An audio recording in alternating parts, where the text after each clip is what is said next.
உலகெங்கும் வாழும் ராஜ் தொலைக்காட்சி அன்பர்களே, என் நெஞ்சம் நிறைந்த நேயர்களே, உங்கள் அத்துணை பேருக்கும் உங்கள் ஆத்மார்த்த ஜோதிடர் நங்கநல்லூர் டாக்டர் பஞ்சநாதனின் இனிய காலை வணக்கங்கள். இன்றைக்கு புலரக்கூடிய இந்த காலை பொழுது ரொம்ப நல்ல பொழுதாக உங்களுக்கு இருக்க போகிறது. உங்கள் குடும்பத்தில் நீங்கள் எதிர்பார்க்கக்கூடிய ஒரு நல்ல செய்தி வந்து உங்கள் குடும்பமே சந்தோஷமாக வாழப்போகிற ஒரு நல்ல தினமாக இந்த தினம் அமைய போகிறது. இன்றைக்கி பிறந்த நாள், திருமண நாள் கொண்டாடும் அன்பர்களுக்கு எனது உளப்பூர்வமான வாழ்த்துக்கள்.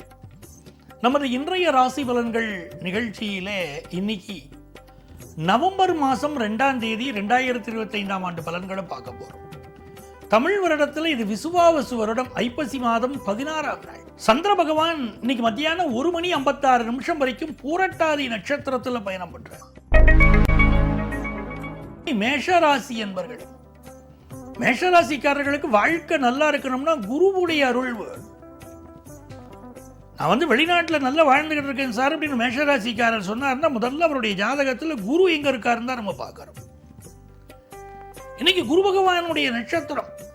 நல்ல இன்வெஸ்ட் பண்ணணுங்கிற எண்ணம் நிறைய பேருக்கும், நிறைய பேருக்கு தங்கம் வாங்கணுங்கிற ஆசை இருக்கும். தேக ஆரோக்கியம் இருக்கு பாருங்க, ஹெல்த், அதுக்கு ரொம்ப பெரிய இம்பார்ட்டன்ஸ் கொடுக்கணும். 4ல் குரு இருக்கார் அப்படின்னா இதயங்களை கொஞ்சம் கவனமா பார்த்துக்க வேண்டியிருக்கு. ஆனால் புதன் பகவான் ராசியை பார்க்கிறார். இந்த காலகட்டத்தில் சூரியன் புதனுடைய இந்த பார்வையை பார்க்கிற போது மேஷராசிக்காரர்கள் திருப்பதி பெருமாளை சென்று வழிபடணும். அந்த வழிபாடு உங்களுடைய வீட்டில் ஒரு கல்யாண தடை இருந்தால் அதை நிவர்த்தி பண்ணி கொடுத்துரும், பிஸ்னஸில் டெவலப் பண்ணி கொடுக்கும். நல்ல நாள். நிறைய பேர் திருப்பதி பெருமாளை தான் பிஸ்னஸ் பார்ட்னராக வச்சுருக்காங்க. ஒரு பெரிய நன்மை உங்களுக்கு இந்த வழிபாட்டினால் இன்னைக்கு கிடைக்க போகிறது.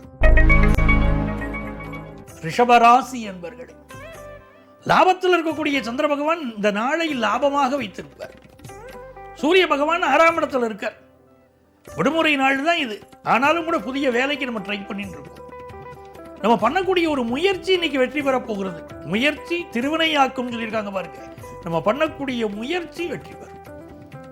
அதே நேரத்தில் 6ஆம் இடத்துல சூரிய பகவான் இருக்காருன்னா இன்னைக்கு நம்ம சாப்பிடக்கூடிய உணவுகளில் கொஞ்சம் கலப்படங்கள் இருக்கலாம், பிரச்சனைகள் இருக்கலாம். சாப்பிடக்கூடிய உணவு வீட்டு உணவு தான் இன்னைக்கு வச்சுக்கிறது நல்லது. வெளியே உணவு இடத்துல சாப்பிட போறோம்னா நல்ல தரமான உணவுகள் போய் சாப்பிடணும். வயிற்று பிரச்சனைகள் வராமல் இன்றைக்கு பார்த்துக் கொள்வது நல்லது. வியாபாரத்திற்கு தேவையான கடன் உதவி கிடைக்கும்.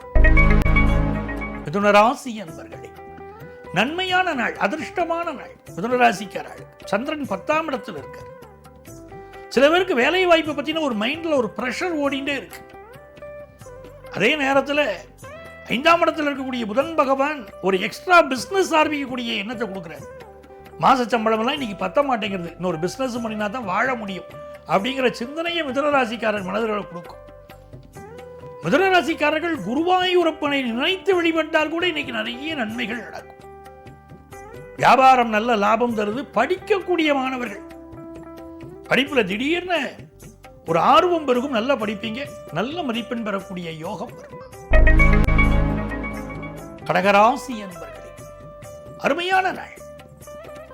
8ஆம் இடத்திலிருந்து 9ஆம் இடத்துக்கு சந்திர பகவான் போயிட்டார். கடந்த 2 நாட்களாக நமக்கு இருந்த மனசு கஷ்டம், மனசு பதட்டம், எதை தொட்டாலும் எனக்கு இது வென்றாலும் பயம், அது வென்றாலும் பயம் தாங்க பாருங்க. அந்த மாதிரி பிரச்சனைகள் எல்லாம் இப்ப விலக போறது. மனசுக்கு ஒரு நிம்மதி கிடைக்கும். வெளிநாடுகளில் வாழக்கூடியவர்கள் தங்களுடைய பாதுகாப்பு அம்சங்களை நீங்க அதிகப்படுத்திக்கணும். அதே நேரத்தில் உங்களுக்கு வரக்கூடிய ஒரு கம்யூனிகேஷன் இன்னைக்கு உங்களை பதட்டத்தில் ஆழ்த்தலாம். கடகராசிக்காரங்களுக்கு கொஞ்சம் அமைதியாக விட்டுருங்க, 2 நாள்ல எல்லாமே சரியா போயிடும். இந்த கம்யூனிகேஷன் நினைச்சுக்கிட்டு இன்னைக்கு மனசு பதட்டப்பட வேண்டிய அவசியம் இல்லை. 2 நாளில் பிரச்சனைகள் சரியாயிடும். ஆகவே பொறுமையா இருக்கும். சிம்மராசி என்பர்கள், சிம்மராசிக்காரங்களுக்கு அஷ்டமத்தில் சந்திரன், அஷ்டமத்தில் சனி. இந்த மனசு இப்போ தப்பா யோசிக்கும். வேண்டாத விஷயத்தெல்லாம் மனசு யோசிக்கும். மனசு அமைதியா இருந்துட்டாலே இன்னைக்கு நல்லது. புதிய முயற்சிகள் எதுவும் இன்னைக்கு பண்ணக்கூடாது. ஒரு வியாபாரம் பண்ணிக்கிட்டு இருக்கோம், புதிய முயற்சிகள் பண்ணக்கூடாதுன்னு சொல்றாரு, அதனால இன்னைக்கு எதுவுமே பண்ண மாட்டேன் அப்படின்னு இருக்கக்கூடாது. ஏற்கனவே செய்து கொண்டிருக்கக்கூடிய ஒரு செயலை கண்டினியூ பண்ணலாம். ஆனா புதுசா வியாபார முயற்சிகள் பண்ண வேண்டாம். யாரையும் நிந்தனை பண்ணி பேச வேண்டாம். குடும்ப உறவுகளுக்கு ஒரு முக்கியத்துவம் கொடுங்க. சிம்மராசிக்காரர்கள் இன்னைக்கு சிலருக்கு விடுமுறை நாளாக இருந்தாலும் வேலை பழு அதிகமாக இருக்கும். இரவு நேரத்து பயணங்களை அவாய்ட் பண்றது ரொம்ப நன்மையை தரும். கன்னிராசி என்பர்களே, 7ஆம் இடத்துல சந்திரனும் சனியும் கூடியிருக்கிறார்கள். இந்த கன்னிராசிக்காரர்களுக்கு லாபத்தில் இருக்கக்கூடிய குரு பெரிய வெற்றிகளை தருவார். ஆனால் ஒரு மனிதர் ஜெயித்து கொண்டே இருக்கிறார் வாழ்க்கையில், நிறைய பேருக்கு அவர் மேலே ஒரு பொறாமை வரும். எப்படி அழிக்கலாம்னு இந்த உலகம் பார்க்கும் இல்லையா? நிறைய பேருக்கு அப்படி ஒரு எண்ணம் இருக்கு. அப்படி 7ல் சந்திரனும் சனியும் இருக்குன்னா சில மன அழுத்தம் உடையவர்கள் உங்களை அழிக்கணும்னு பார்ப்பாங்க. நீங்கள் நல்ல வாழ்க்கையில் இருக்கீங்கன்னா என்ன சொல்லுவாங்க? என்னத்தங்க வாழ்ந்து என்னங்க கிடைச்சிச்சு அப்படிம்பாங்க. உங்கள் மனதை அடிக்கக்கூடிய எல்லா முயற்சியும் செய்வார்கள். ஆனால் நீங்கள் இன்னைக்கு ராஜபாட்டையில் பயணம் செய்வீங்க. நல்ல லாபம் இருக்கும், பொருளாதார லாபம் இருக்கும், குடும்பத்தில் சந்தோஷம் இருக்கும். கணவன் மனைவி உறவுல மட்டும் இப்படி பொறுமையா நடந்துக்கிறாங்க. துலாம் ராசி என்பர்கள், இது ஒரு அற்புதமான நாள்.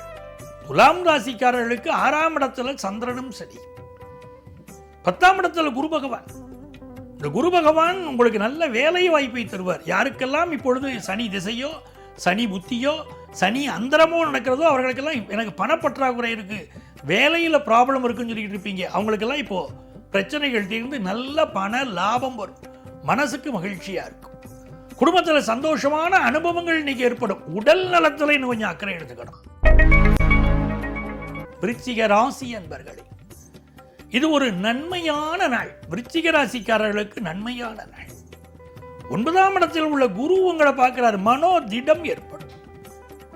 பணம் விஷயங்களில் ஏதோ ஒரு நெருக்கடி கடந்த ஒரு வருடமாக இருந்த உங்களுக்கு இப்ப இந்த குரு பகவானுடைய பார்வை எப்படி சமாளிக்கலாம், அந்த பண நெருக்கடியை நம்ம எப்படி சமாளிக்கலாம், கூடுதலாக எப்படி சம்பாதிக்கலாம் அப்படிங்கிற சிந்தனையெல்லாம் விருச்சிக ராசிக்காரர்களுக்கு இப்போ வந்துடும். அதற்குரிய வாய்ப்பு வசதிகளும் இன்னைக்கு பெருகும். சந்திர பகவான் 5ஆம் இடத்தில் இருக்கிறார். பிள்ளைகளை பற்றிய ஒரு கவலை இருக்கும். சனி சந்திரன் சேர்க்கை அதில் ஒரு கவலையை, மன அழுத்தத்தை கொடுக்கும். வியாபார ரீதியாக ஒரு கவலை இருக்கும். இதற்கெல்லாம் என்ன செய்யணும் அப்படின்னு சொன்னால், மதுரை மீனாட்சியை மனதால வழிபடணும். மலர் கொண்ட கூந்தலை தென்றல் தாலாட்டிடும் மதுரை மீனாட்சி உமையே, உமையே நீ வந்து உன்னருள் தந்திட்டால் உயருமே மாந்தர் நிலையே, நிலையேதும் இல்லாத வாழ்வினை தந்திட்ட நிலையான வண்ணமையிலே, மலர் கொண்ட கூந்தலை தென்றல் தாலாட்டிடும் மதுரை மீனாட்சி உமையேன் கண்ணதாசன். அற்புதமான பாடல். அந்த கண்ணதாசனுடைய இந்த மதுரை மீனாட்சியை பற்றிய பாடலை படித்தாலே போதும், மதுரை உங்களுக்கு மனசுக்கு நிம்மதி கிடைக்கும். நல்ல நாள். தனுசு ராசி என்பர்களே, இந்த நாள்ல ஒரு திட்டம் திட்ட போறீங்க. ஒரு நல்ல வேலை வாய்ப்புக்காக ஒரு பிளான் பண்ணிக்கிட்டு இருக்கீங்க. அது கரெக்டா நடக்கும். பிசினஸ்ல ஸ்கெட்ச் போட்டு தூக்கணும்னு நினைக்கிறீங்க சில விஷயத்தை, உங்கள் திட்டம் வெற்றி பெறும். பிசினஸ் லாபம் நன்றாக இருக்கும். அர்த்தாஷ்டம சனி நடக்குது. நெஞ்சக நோய்கள் இருக்கக்கூடியவர்கள், ஹார்ட் சம்பந்தமாகவோ பல்மனாலஜி சம்பந்தமாகவோ ப்ராப்ளம் இருக்கக்கூடியவர்கள் மெடிக்கல் அட்வைஸ் எடுத்துக்கணும். அம்மாவுடைய உடல் நலத்திலும் அக்கறை எடுத்துக்கணும். ஆனால் பண வருமானம், பிசினஸ் லாபம் நல்லா இருக்கும். மகர ராசி என்பர்களே, நினைத்த காரியமெல்லாம் வெற்றி பெறக்கூடிய நல்ல நாள். உபஜயஸ்தானத்தில் சனி பகவான் சந்திர பகவான் இருக்காங்க. ஏதோ ஒரு மனசு கஷ்டம் வேலையை பற்றி இருந்துச்சுன்னா ரொம்பலாம் கவலை வச்சுக்கிடாதீங்க. உபஜயஸ்தானத்தில் கிரகங்கள் இருக்கிறதுனால உங்களுடைய மனக்கவலை மறைந்து போகும். ஒரு மாற்றத்திற்கான காலம் இது. அந்த மாற்றத்தை ஏற்றுக்கிடுங்க. உங்களுக்கு ஒரு வேலையே விட்டு போயிருச்சுன்னா உங்களுடைய பழைய நண்பர் ஒருவர் உதவி செய்வார். இந்த இடத்துல வேலை இருக்கு, நீ அப்ளை பண்ணு, கண்டிப்பா அந்த வேலை கிடைக்கும் சொல்லுவார். நல்ல வாய்ப்புகள் கூடி வரும். திருமணத்தில் தடையா இருந்துகிட்டு இருக்குன்னா திருமண தடைகள் விலகும். திருமண செய்தி கூடி வரும். உங்கள் பிள்ளைகள் உங்களுக்கு அருமையான முறையில் உதவி செய்வாங்க. எல்லா வகையிலும் நன்மைகள் நடக்கும். நல்ல நாள். கும்பராசி என்பர்களே, கும்பராசிக்காரங்களுக்கு குடும்ப வருமானம் பெருக போகுது. எதிர்பார்க்கிற கடன் உதவி கிடைக்க போகுது. நாவடக்கம் மட்டும் வேணும். எந்த ஒரு வார்த்தையிலையும் அவசரப்பட்டு பேசிடக்கூடாது, கருத்து சொல்லிடக்கூடாது. யாகாவாராயினும் நாகாக்கன்னு வள்ளுவர் சொல்லியிருக்கார். நீ எப்படிப்பட்ட உயர்ந்த மனிதனாக இரு, எப்படிப்பட்ட சூர புலியா கூட இருந்துட்டு போங்க, ஆனால் நாவடக்கம் வேணும்னு சொன்னார். அந்த நாவடக்கம் இன்னைக்கு முக்கியம். கும்பராசிக்காரர்களுக்கு பேச்சினால் சில விளைவுகள் ஏற்படலாம். அதனால் அமைதியா இருங்க. குடும்ப வருமானம் பெருகும். நல்ல வியாபார லாபம் கூடும். புதிய ஒப்பந்தங்கள் கையெழுத்தாகும். பிள்ளைகள் வாழ்க்கை நல்லா இருக்கும். மீனராசி என்பர்களே, குரு பகவான் அருளினால் இந்த நாள் நல்லா இருக்க போறது. சூரிய பகவான் இப்பொழுது உங்க ராசிக்கு 8ஆம் இடத்தில் இருக்கார். அப்பாவுடைய உடல் நலத்தில் கவனம் செலுத்தார். அரசியல்வாதிகள், அரசு அதிகாரிகள் இவங்களை பகைச்சுக்க கூடாது. பட் என்ன பிரச்சனை இருந்தாலும் சரி, இந்த பிரச்சனைகள் இன்னைக்கு தீரும். செயற்கை முறையை கருத்தரித்தல்ல பலருக்கு குழந்தை பிறக்கக்கூடிய யோகமும் உண்டு. நிறைந்த நன்மைகள் தேடி வரும். இன்னைக்கு தோடகாஷ்டகம் படிக்கணும். தோடகாஷ்டகம் படிக்கக்கூடியவர்களுக்கு எல்லா நன்மையும் வாழ்க்கையில் உருவாகும். எனதருமை இணையர்களே, நாளைய பதிவில் மீண்டும் சந்திப்போமா?